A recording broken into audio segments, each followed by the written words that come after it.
NIOS के द्वारा diploma करने के लिए वो इस पृष्ठभूमि में था कि RTE जब आया तो उस समय कई शिक्षक पहले से कार्य कर रहे थे और RTE में क्वालिटी एजुकेशन भी उसका एक इम्पॉर्टेंट एलिमेंट है RTE का।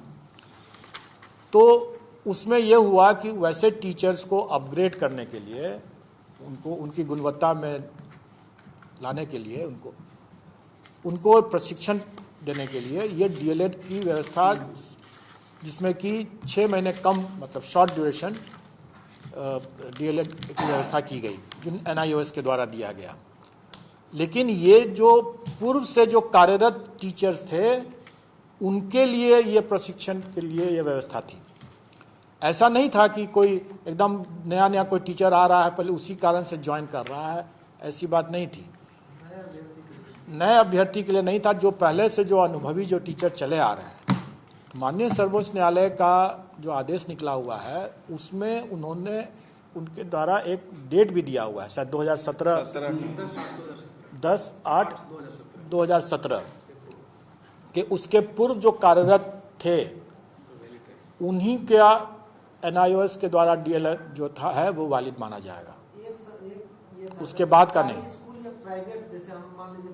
उसमें सब है, उसमें सब है। तो वैसे को आप भी ले रहे हैं एग्जाम? बिल्कुल ले रहे हैं। अच्छा। हमारे एडमिट कार्ड में जो नोटिस ही निकला हुआ है उसमें निकला हुआ है वो नोटिस हम डालें उसमें, और उसमें एडमिट कार्ड में चूंकि मैंने पहले ही बताया कि अगर कोई आवेदन देता है तो उसको एडमिट कार्ड भी मिलना चाहिए और जिसको एडमिट कार्ड मिलता है उसको एग्जाम देने की भी अनुमति होनी चाहिए।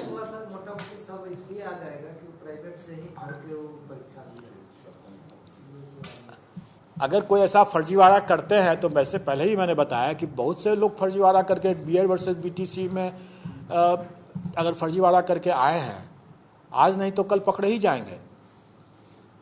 फर्जीवाड़ा से देखिए, एक हमारा जो कानून की जो व्यवस्था है उसमें हम सबको निर्दोष मानते हैं जब तक कि वो निर्विवाद रूप से दोषी नहीं प्रमाणित हो जाता है। तो हम तो अभी उसको प्रथम दृष्टया हम उसको सही मानेंगे। अगर वो लिख के दे देता है, अंडरटेकिंग दे देता है, जैसे हम लोग एडमिट कार्ड में अंडरटेकिंग ले रहे हैं कि वो NIOS का DLED जो है उसका विधिवत रूप से है और माननीय सर्वोच्च न्यायालय के आदेश के आलोक में वो वैध है, यह अंडरटेकिंग लेने के देता है, उसके बाद ही वो उसका एडमिट कार्ड डाउनलोड होगा। अगर उसने गलत अपना अंडरटेकिंग दे दिया तो उसने गलत दिया है और अभी हम उस पर नहीं, उसका भी कोई इन्वेस्टिगेशन हम नहीं अभी कर रहे हैं।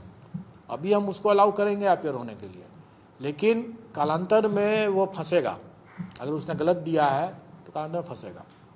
जैसे मान लीजिए सर, हम सब स्कूल में हम पढ़ाते नहीं है, लेकिन हम वहाँ से ले लिए कि हम पढ़ा रहे हैं और हम परीक्षा दे दिए NIOS से।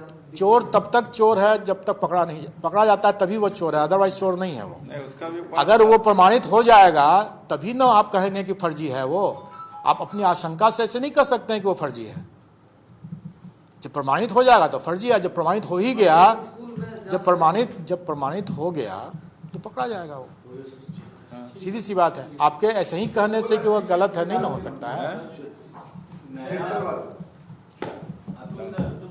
ये नया जो बिहार बोर्ड का बना है परीक्षा भवन, जिसकी क्षमता 20,000 प्लस है, उसमें आप